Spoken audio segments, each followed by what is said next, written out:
सभी को मेरा जय श्री कृष्णा प्रणाम। मैं सुखदेव मिश्रा पुनः आपके सामने उपस्थित हूँ। और कल हमने जैसा कि चर्चा की थी कि गुरु की सेवा विधि कैसे होती है, गुरु के समक्ष क्या क्या नहीं करना चाहिए। हाँ, गुरु सय्यासनम यानम पादुकम पादपीठकम इत्यादि ये सब नियम बताए थे, निषेध बताए थे कि गुरु के सामने क्या नहीं करना चाहिए। जहाँ जहाँ गुरु को देखें वहीं वहीं अंजलि मस्तक झुके होने चाहिए, उस तरीके से बताया गया था।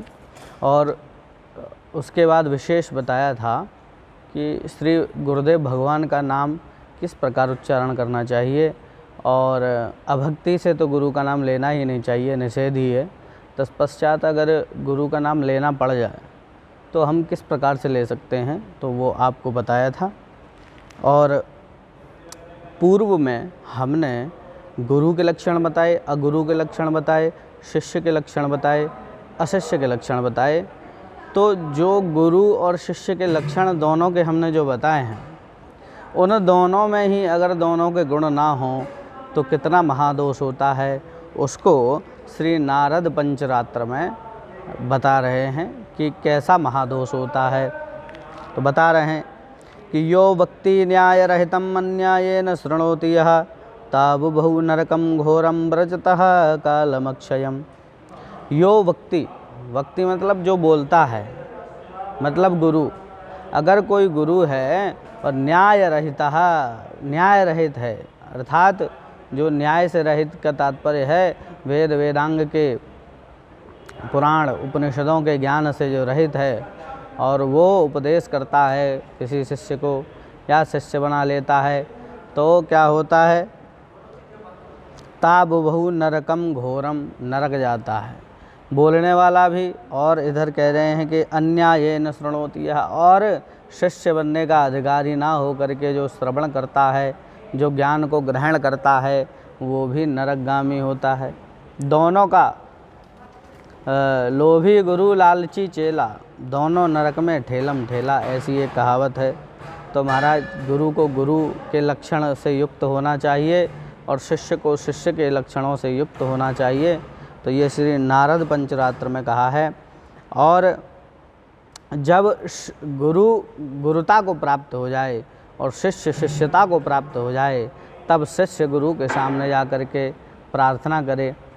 और गुरु के विषय में बताया कि गुरु शिष्य को 1 वर्ष तक कम से कम अपने पास में रखे, और कहीं कहीं 3 वर्ष के लिए भी बताया है। तो 1 वर्ष तक कम से कम परीक्षा करे शिष्य की, तब जाकर के उसको दीक्षा दान देवे। तत्पश्चात शिष्य प्रार्थना है। श्री वैष्णव तंत्र में कहा है कि शिष्य जब गुरु बनावे तो उससे पहले प्रार्थना करे। और क्या बोले, त्रायस्व भो जगन्नाथ गुरु संसार भन्यना दग्धम माम कालदष्टंच त्वामहम शरणम गतः। हे भगवन, हे गुरुदेव, त्रायस्व, मेरी रक्षा करिए। बोले काय से रक्षा करिए? बोले संसार भन्यना, संसार रूपी अग्नि से मेरी रक्षा करिए। बोले क्यों? अग्नि जलती है तो तुम्हें क्या कष्ट है? बोले ये संसार रूपी अग्नि जलती है तो क्या? बोले दग्धम माम, मैं जल रहा हूँ, काल दष्टंच, और काल के इस काल रूपी काल के गाल में जा रहा हूँ, काल के मुख में जा रहा हूँ, काल से डसा हुआ हूँ, काल रूपी सर्प से और संसार रूपी अग्नि से जल रहा हूँ। तो क्या कीजिए? वो भो जगन्नाथ, हे गुरुदेव मेरी रक्षा करिए। त्वाम अहम शरणम गतः, मैं आपकी शरण में हूँ। ऐसी प्रार्थना शिष्य को गुरु के समक्ष करनी चाहिए। तब गुरु आशीर्वाद दे करके उनको दीक्षा प्रदान करें अथवा ज्ञान का उपदेश करना चाहिए। तो महादोष बताया कि अगर नरकगामी नहीं होना है तो गुरु को गुरुता होना चाहिए, शिष्य को शिष्यता होना चाहिए, तब जाकर के वो कहीं इस नरक से बच सकते हैं। इसलिए महादोष को बताने के बाद में शिष्य प्रार्थना है।